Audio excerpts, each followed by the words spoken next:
Hey guys, this is your opening line report for EPL Matchday 1. The action starts at 12:30 on Saturday. The early kickoff is between Arsenal and Nottingham Forest, where Arsenal are 2-5 favourites, 19-5 on the draw, and it's 7-1 here on Forest.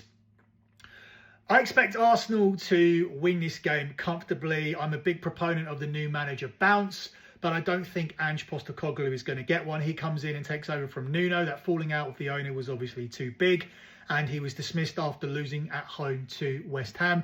Now Ange Postecoglou comes in and he plays a completely different style of football to Nuno. We know he likes to play Ange ball. We know he likes to press and play front foot attacking football, whilst Nuno likes to play with a low block and play on the counter attack. It'd be interesting to see if Ange comes in and just implements Nuno's tactics, or whether he tries to implement Ange ball with only 2 training sessions with his players. If he does that, this is going to be a disaster. I can see Arsenal scoring 4 or 5. If he decides to be more conservative, I still see Arsenal winning this game and potentially keeping a clean sheet. Either way, I think Arsenal cover a handicap, or Arsenal win with over 2.5 goals scored. That can also come with a Forest contribution, not just because Ange Postecoglou likes to play front foot football, but also because Arsenal did concede in 7 of the last 8 games that they've played without William Saliba, who should be missing here. But they should be able to cope with it. They have added key pieces and now have squad depth. It is just ironic that they've lost their 3 best players in Saka, Saliba and Odegaard, who got injured but did obviously come back in time to play a part in that Liverpool game. But here I think Arsenal win and win comfortably. Up next, looking at Bournemouth versus Brighton. It's 11-8 on Bournemouth. It's 12-5 on the draw. And Brighton are a 2-1 underdog. I think Brighton are a live dog here to build on what they did against Man City. But ultimately, the angle when these two teams play has to be to look at the goals. I expect nothing to change here. I expect goals at both ends. We've seen Brighton win both of their last 2 meetings with Bournemouth last season. But 3 of the last 4 meetings between these sides have seen both teams score, while all 4 of those meetings have seen over 2.5 goals, which is why I like the goals angle again here in this one. Up next, Newcastle are at home to Wolves, where Newcastle are a 1-2 -200 favourite, 7-2 on the draw, and it's 6-1 here on Wolves. Wolves are a big relegation contender, and Newcastle are massively unlucky just to have 2 points. This is where I feel they pick up their win. Against Leeds, they just had too many suspensions. Otherwise, I think that would have been the spot.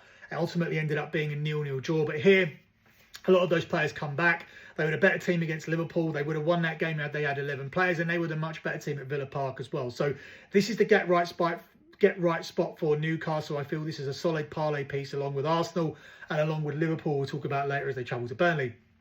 Up next, you see Aston Villa travelling to Everton, where Everton are 6-4 favourites, 11-5 on a draw, and it's 2-1 here on Aston Villa.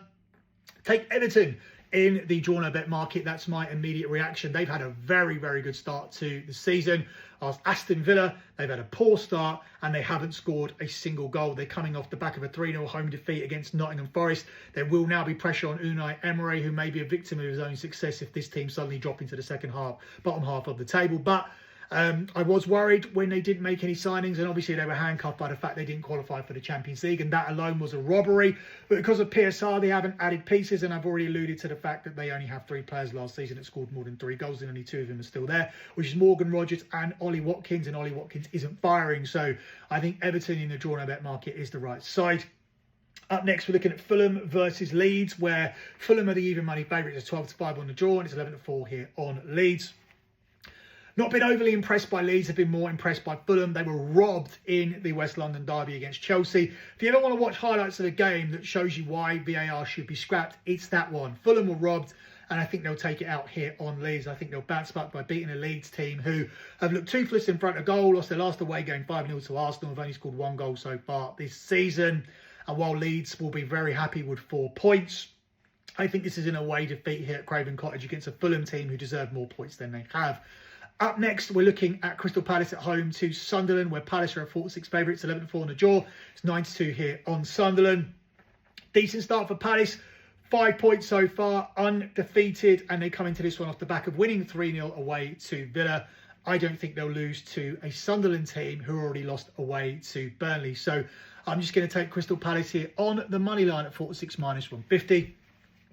Up next, you have Tottenham travelling to West Ham, where West Ham are at 23-10 at home. It's 12-5 on the draw, and it's 6-5 here on Spurs. Many people had this circled before these two teams played their last two games. They would have looked at Tottenham coming off the international break and winning, but they also expected West Ham to lose to Forest and Tottenham to win at home to Bournemouth, but they didn't. And what was even more concerning than the fact they lost at home to Bournemouth is the fact they only generated an XG of 0.2, which is awful. So I don't know what to make of Tottenham, who very much looked like they were heading towards a 100% start. And I don't know what to make towards West Ham, who very much looked like they were getting a 100% start as well, a losing start, because nobody really had them doing anything at Nottingham Forest. But here we are. And West Ham come into this one off the back of a win, and Tottenham come into this one off the back of a horrible defeat at home to Bournemouth after beating Man City in the game before that. That's about as Spursy as it gets. I think there's value here on the draw. Many people will look at the fact that Tottenham will be able to debut Moani and Xavi here and think that Tottenham are the right side, but they'll take time for those players to bed in. And I'm going to take a draw here because I think it offers up too much value around about 12 to 5, 13 to 5.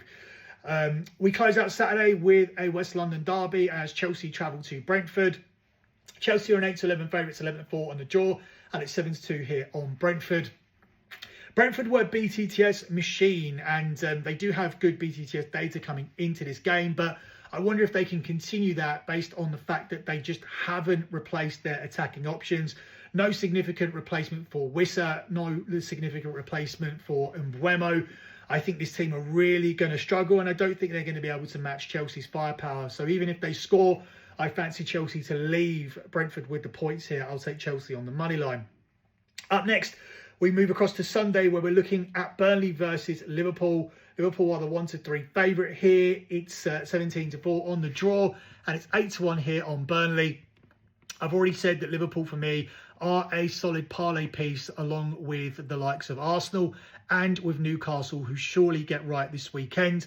But Liverpool have struggled to impose themselves on the low block and low possession side so far this season. And they've also managed to concede in those two games as well. They only kept a clean sheet against Arsenal so far this season. Liverpool have lost 3 of their last 5 Premier League away games, beating Leicester and Newcastle by just 1 goal margins in that sequence. So with Liverpool being such a short favourite, you can actually get some value on Burnley +2 in the Asian handicap market. And the only way this loses is if Burnley lose by more than 2 goals. This is available at 4 to 6 minus 150. If you want to take Burnley +1.5 goals, this is a plus money section, even money +100. This loses though if Liverpool come here and win by 2 goals, and you win if Burnley lose by 1 goal, or if it's a draw, or if Burnley go on and win this game. Burnley are going to set up here with a low block. They're going to be ultra defensive under Scott Parker, and it'll be down to Liverpool to break them down. It'll also be down to Liverpool to switch on in the set pieces and in moments of transition and make sure they don't concede a goal again. Now, Liverpool come into this one off the back of beating Arsenal in a game where they were fully focused, and obviously we saw dips in concentration against Bournemouth, against Newcastle. What version of Liverpool do we get here? I don't know. But I think there is value on taking Burnley in the Asian handicap market, and also taking Liverpool with over 2.5 goals added on here, because I definitely see 3 goals scored, whether it be Liverpool scoring them or Burnley making a contribution towards the scoring. If Liverpool score early, that gives them more of a chance to score the 3 goals themselves, because Burnley will have to come out. But the longer Burnley keep this 0-0, that obviously makes it difficult to cash your over 2.5 goals. So perhaps look at that as a potential in-play option. So we close out with the Manchester derby, and I don't know what to make of this one. It sounds biased while I'm sitting here with a Manchester United shirt on doing this show, saying that Manchester United have got a chance. But how do you not reach that conclusion when you saw Tottenham come here and set up the blueprint for how you win away to Man City? And we saw Man City look absolutely awful away to Brighton, where Brighton were the better team in the second half and went on to win that game. United come here obviously as a significant underdog. Manchester United, as I've gone past it, Manchester United are a 4 to 1 underdog in some places. It's 29 to 10 on the draw, and Man City are a 4 to 6 favourite, 8 to 13 on the money line in some places. I can't justify that. I think Man United at 6 to 5 plus 120, just simply not to lose here, offers up some value. Man United did win here last season, and I think they'll come up with a decent game plan to play in transition. that allow Man City to have the ball. And one thing Ruben Amorim has done in the first few games is that Manchester United look a lot less controlled. They look a lot less chaotic, and they look a lot less susceptible to making mistakes. Obviously, they can't do anything about goalkeeping errors. Defenders and midfielders can't be blamed for what the goalkeeper does. And Bayinda was at fault for a couple of the goals that we saw in the last game against Burnley. He was also at fault for the goal against Arsenal. And Andre Onana was at fault for the goals against Grimsby. So what can you do when you're Man United and your goalkeepers are responsible for those goals? Now, I don't know if Lamans comes straight in and plays here as the number one. That would probably put a lot of pressure on him. But if it is a choice between Bayinda and Tom Heaton, I would probably prefer to see Tom Heaton between the sticks, because whilst he's not spectacular, he is reliable, and if he doesn't make mistakes and Man United don't just give up goals for no reason, it does give us it does put us in a better position to actually take something, or maybe even win this game against a Man City team who still don't look right. That Pep Guardiola magic, that Pep Guardiola genius, if he even ever was one, doesn't seem to be there right now. And this is a great time and a great opportunity, a great time to play Man City, and a great opportunity for Manchester United to maybe take maximum points from this game and put our season back on track. What's interesting is, coming into this game, despite all the criticism, Manchester United are ahead of Manchester City in the Premier League table. Will that remain the case after the Manchester derby on Sunday evening? So that's it for your opening line report. I'll have more detailed analysis over on the EPL show on the Soccer Gambling Podcast. But to get all of my official plays, you know by now, head over to lockbetting.com. Thanks for listening, thanks for watching, and I'll see you next week for the Matchday 4 opening line report.